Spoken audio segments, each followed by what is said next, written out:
नमस्कार विद्यार्थी मित्रांनो, स्वागत आहे तुमचं दादा सीईटी वाला या यूट्यूब चॅनलवरती। नुकतेच तुमचा सीईटीचे पेपर संपलेले आहेत। तुम्ही आता बऱ्यापैकी रिलॅक्स असताल। काही जण खूप लांबच्या ट्रिप पण प्लॅन करत असतील, परंतु त्या अगोदर एक सगळ्यात महत्त्वाची गोष्ट आहे। आपल्याला ॲडमिशनसाठी लागणारे डॉक्युमेंट्स आपल्याकडे आहेत की नाही याची खात्री करून घ्या। कारण की ज्यावेळेस आपण ॲडमिशनला जातो, जर एखादा डॉक्युमेंट आपल्याकडे इनकम्प्लीट असेल किंवा इनव्हॅलिड असेल, तर आपलं ॲडमिशन कॅन्सल होऊ शकतं। त्या अगोदर आपल्याला जे काही डॉक्युमेंट्स लागणार आहेत आपल्या कॅटेगरी वाईज ते काढणं आवश्यक आहे।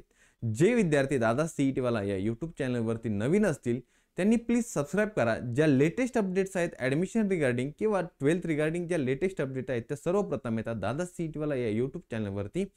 डिस्क्रिप्शन बॉक्समध्ये मी व्हॉट्सअप ग्रुपची लिंक देखील दिलेली आहे। हा जो काही फोटो आहे ते तुम्हाला तिथे मिळून जाईल। तर सुरू करूया। जर तुम्हाला आता ओपन कॅटेगरी असेल, तुमची ओबीसी एसबीसी कॅटेगरी असेल, एससी एसटी कॅटेगरी असेल, एनटी व्हीजेडीटी कॅटेगरी असेल, व्हीजेएनटी कॅटेगरी असेल किंवा ईडब्ल्यूएस असेल, तर तुम्हाला कोणते कोणते डॉक्युमेंट लागू शकतात ते आता पहिलं दोन डॉक्युमेंट खूप महत्त्वाचे आहेत। कास्ट सर्टिफिकेट आणि कास्ट व्हॅलिडिटी। कास्ट सर्टिफिकेट हे कोणासाठी लागतं आणि कोणासाठी नाही लागत याची काळजी घ्या, म्हणजे ते भेटतच नाही आपल्याला बऱ्यापैकी। तर कास्ट सर्टिफिकेट आणि कास्ट व्हॅलिडिटी ही जी आहे, ज्यांची ओबीसी कॅटेगरी आहे, एसबीसी कॅटेगरी आहे, त्यांच्यासाठी कास्ट सर्टिफिकेट कास्ट व्हॅलिडिटी लागते। ज्यांची एससी एसटी कॅटेगरी आहे त्यांना दोघांना पण लागते।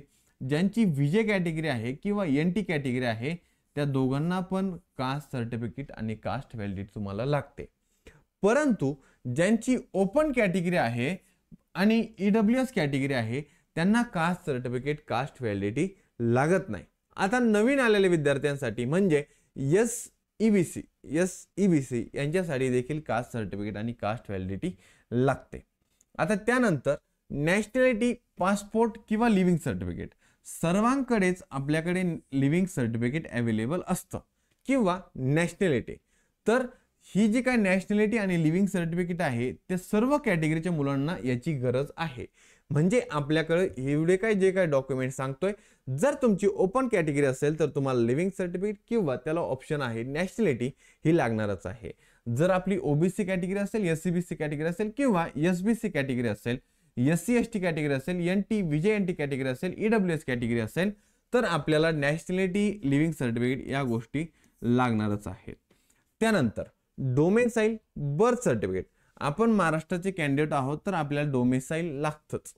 तर त्यासाठी ओपन कॅटेगरी असेल, ओबीसी कॅटेगरी असेल, एससीबीसी कॅटेगरी असेल, एसबीसी कॅटेगरी असेल, SC ST VJNT NT category असेल किंवा ईडब्ल्यूएस, आपल्या सर्वांना महाराष्ट्र कॅन्डिडेट असल्यामुळे डोमेसाइल लागणारच आहे। त्यानंतर इन्कम सर्टिफिकेट। जर तुमचं उत्पन्न 8 लाखापेक्षा खाली असेल, 8 लाखापेक्षा खाली असेल तर तुम्हाला स्कॉलरशिप घेता येते। त्यासाठी आपल्याकडे इन्कम सर्टिफिकेट आवश्यक आहे। ईडब्ल्यूएस मधून तुम्हाला ॲडमिशन घ्यायचं असेल तर त्यासाठी देखील तुमचं इन्कम सर्टिफिकेटची आवश्यकता असते। कोणत्याही कॅटेगरी मधून ॲडमिशन घ्यायचं असेल तर तुम्हाला इन्कम सर्टिफिकेट लागणार आहे, जर तुम्हाला स्कॉलरशिपचा फायदा घ्यायचा असेल। जर तुमचं 8 लाखापेक्षा जर उत्पन्न जास्त असेल तर तुम्हाला स्कॉलरशिप घेता येत नाही। आता नॉन क्रिमिलियर आपण त्याला एनसीएल म्हणतो। एनसीएल ही ओबीसी एससीबीसी आणि एससीबीसी कॅटेगरीसाठी आहे आणि व्हीजेएनटी किंवा व्हीजेएनटी या कॅटेगरीसाठी तुम्हाला नॉन क्रिमिलियर लागतं। ईडब्ल्यूएस सर्टिफिकेट हे फक्त ईडब्ल्यूएस कॅटेगरीसाठी आहे। जे विद्यार्थी ओपन आहेत त्यांचं एससीबीसी निघत नाही, त्यांनी ईडब्ल्यूएस काढलं तरी चालतं। आता जे मुलं काउन्सिलिंगमध्ये त्यांनी आपले रिव्ह्यू पाहिलेले आहेत त्यांच्या बऱ्यापैकी लक्षात आले असेल की आपण ओपन रजिस्ट्रेशन करण्याऐवजी ईडब्ल्यूएस मधून रजिस्ट्रेशन करायला लावलं आणि त्यांचा रिझल्ट त्यांना काय भेटला याचा गोष्टींचा अंदाज तुम्हाला आलेला असेल। ईडब्ल्यूएस मधून का बरं रजिस्ट्रेशन करायचं याची माहिती मी काउन्सिलिंगमध्ये मुलांना दिलेली आहे। ज्या मुलांना काउन्सिलिंगमध्ये एनरोल करायचं असेल, मी डिस्क्रिप्शन बॉक्समध्ये www.dadacity.com ची लिंक दिली आहे, तिथे जाऊन तुम्ही ऑनलाईन आणि ऑफलाईन काउन्सिलिंगमध्ये एनरोल करू शकता। ते ऑनलाईनसाठी आपली फीज आहे 999 आणि ऑफलाईनसाठी जर तुम्ही ऑफलाईन ऑनलाईन करायचं असेल प्लस तुम्हाला फॉर्म फिलिंग करायचे असेल तर त्यासाठी तुम्हाला फीज आहे 2499।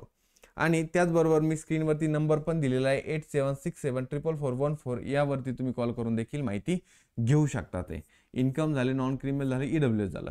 10 मार्कशीट प्रत्येकासाठी लागतंय, 12th मार्कशीट देखील प्रत्येकालाच लागतंय। 12th लिव्हिंग सर्टिफिकेट देखील प्रत्येकाला लागतंय. हे जे 11 आणि 12 नंबरचं जे काही डॉक्युमेंट आहे ते आपल्याला ॲडमिशनच्या वेळेस लागणार आहे आणि आपल्याला ते CT सेलकडूनच भेटतं, त्यामुळे याची तुम्हाला कोणतीही गरज नाही. एंट्रन्स एक्झाम मार्कशीट आपल्याकडे CET JEE या दोन्ही एंट्रन्सचं मार्कशीट असणं आवश्यक आहे. जर CET दिलेली असेल, JEE नसेल दिली तर JEEची आवश्यकता नाही. तुम्हाला ऑर मध्ये जर तुम्ही रजिस्ट्रेशन करताना CET मधून पण रजिस्ट्रेशन केलंय, JEE मधून पण रजिस्ट्रेशन केलंय तर तुम्हाला दोन्ही मार्कशीट आवश्यक आहेत. त्यानंतर आधार कार्ड हे तुमच्या मोबाईल नंबरला देखील लिंक असणं आवश्यक आहे आणि बँक पासबुकला देखील लिंक असणं आवश्यक आहे. ते दोन्ही गोष्टी लागणार. तुम्हाला एक नॅशनलाइज बँक अकाउंट पण तुमच्यासोबत पाहिजे, जी काही तुमची स्कॉलरशिप आहे ती त्या ठिकाणी जमा होऊन जाते. आत्तापासून जर तुम्ही डॉक्युमेंट काढायला सुरुवात केली तर तुमचे ॲडमिशन होईपर्यंत डॉक्युमेंट येऊन जातात. मायग्रेशन किंवा गॅप सर्टिफिकेट जर तुमच्याकडे असेल, तुम्ही जर गॅप घेतलेला असेल तर गॅप सर्टिफिकेट काढा. जो काही स्टॅम्प असेल त्यावरती तुम्ही लिहून घेऊ शकता. आधार कार्ड आणि पासपोर्ट साईज फोटो एवढेच डॉक्युमेंट तुम्हाला ॲडमिशनच्या वेळेस लागणार आहे.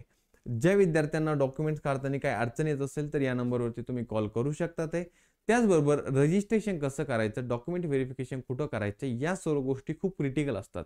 तर तुम्हाला काउन्सिलिंगमध्ये एनरोल करायचं असेल तर या नंबरवरती कॉल करून देखील तुम्ही काउन्सिलिंगमध्ये एनरोल करू शकताय. जे विद्यार्थी नवीन असतील दादा सीईटीवाला या यूट्यूब चॅनलवरती प्लीज सबस्क्राईब करा. डिस्क्रिप्शन बॉक्समध्ये मी लिंक दिलेली आहे, त्या ठिकाणी जाऊन तुम्ही देखील व्हॉट्सअप ग्रुप जॉईन करू शकता. त्यावरती देखील तुम्हाला माहिती मिळून जाईल. Thank you so much.